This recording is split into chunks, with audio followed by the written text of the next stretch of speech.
It's winter holiday time on the island of Sofa. It's very cold, but the engines don't mind. They love this time of year when the stations are jolly in their decorations.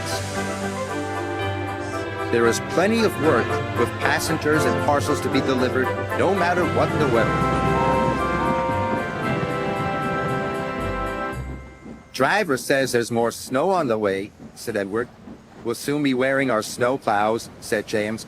You'll enjoy that, won't you, Thomas? Teased Henry. You know I won't, said Thomas. I don't like my snowplow.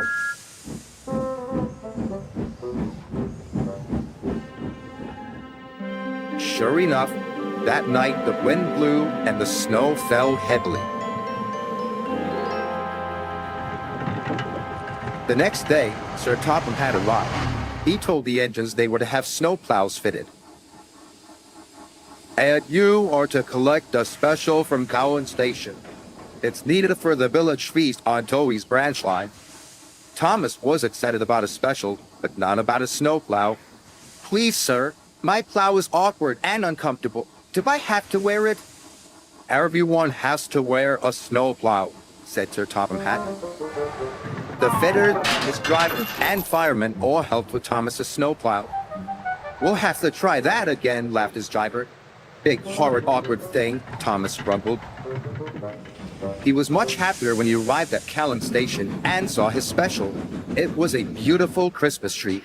The tree's to have lights and stand in the middle of the village, said Edward. Make sure you get it to Toby safely. I will, said Thomas.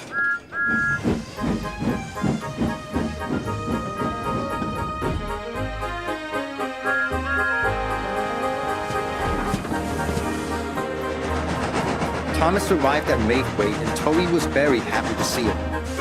The villagers will be delighted with this tree, Toby said. I'm glad you had your snowplow. I can't clear the snow just by myself.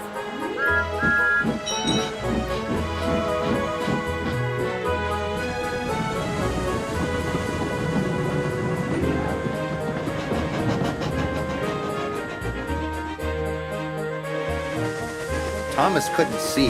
There was a huge rock buried under the snow. Suddenly, his snowplow hit the rock. Bouncing buffers, exclaimed Thomas. My plow is broken.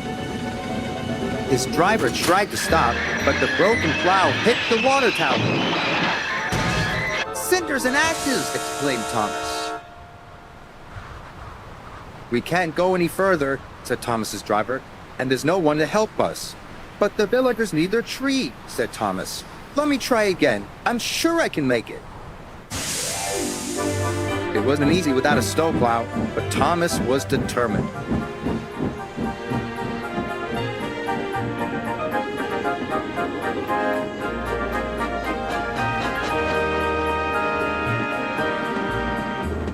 He pushed and pushed and pushed.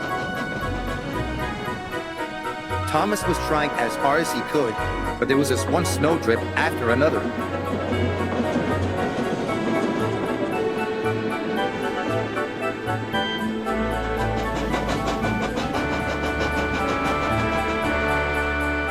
Finally, Thomas and Toby had pulled into the village station.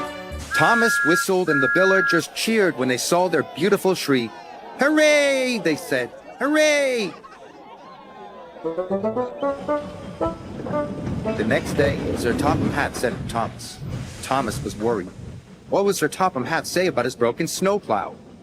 But Sir Topham Hatt wasn't cross. He was very pleased. The villagers had a wonderful feast, he said. You were very brave to take on that snow without a plow. Thank you, sir, said Thomas. As you know, continued Sir Topham Hatt, there are no spare snowplows, so you'll just have to do without yours for a while. Oh, thank you, sir, grinned Thomas.